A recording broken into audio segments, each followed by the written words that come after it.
Welcome back to GS quick learning. आज का हमारा जो टॉपिक है वो है retail. Okay, so let's we start कि रिटेल क्या होता है, रिटेलिंग क्या होता है। ओके, तो firstly retailing is a buying and selling of goods and consumer services. Simply retailing का क्या मीनिंग होता है, बाइंग एंड सेलिंग करनी।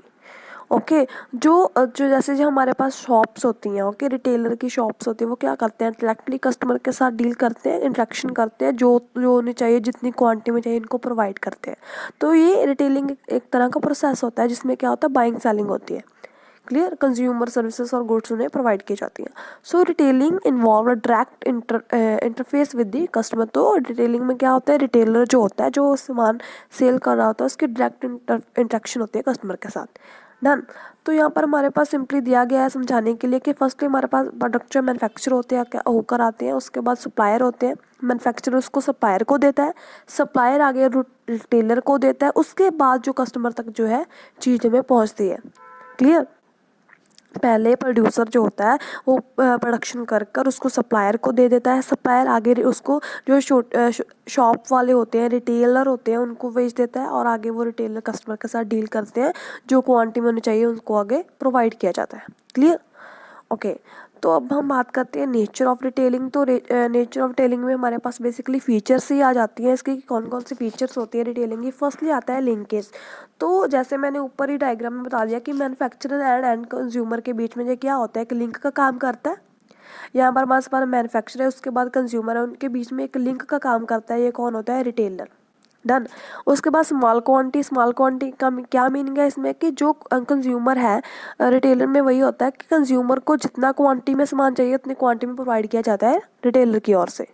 डन। तो स्मॉल क्वांटिटी में जो है क्वांटिटीज़ में प्रोवाइड किया जाता है सामान कंज्यूमर को। इसमें वेरिएटी ऑफ प्रोडक्ट। तो यहाँ पर क्या होता है, बहुत जो एक रिटेलर होता है उसकी शॉप है, वहाँ पर वो थोड़ा थोड़ा सामान करके बहुत सारे प्रोडक्ट जो है अपने पास रख लेता है, ताकि जो कंज्यूमर आए वो अपने अकॉर्डिंग जो है कोई भी सामान चूज़ कर कर ले जाए। तो उसके बाद बहुत वेराइटी होती है। डन।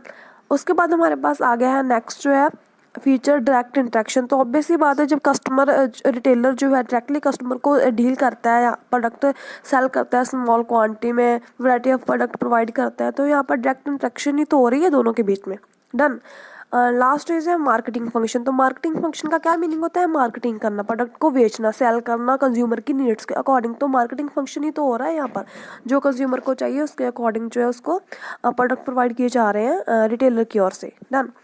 उसके बाद हमारे पास है इंपॉर्टेंस ऑफ रिटेलिंग की। जो रिटेलिंग है उसकी कौन कौन से इंपॉर्टेंस है, क्या क्या उसके बेनिफिट्स होते हैं रिटेलिंग के। फर्स्ट हमारे पास आता है पर्सनल इंटरेक्शन।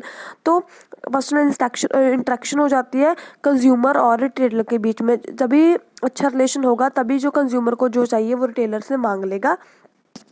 क्लियर। तो दोनों में एक अच्छा रिलेशन बन जाता है इसके साथ।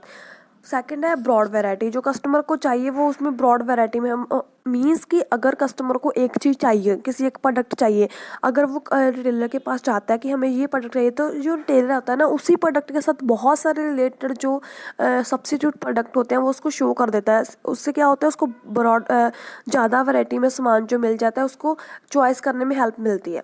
क्लियर।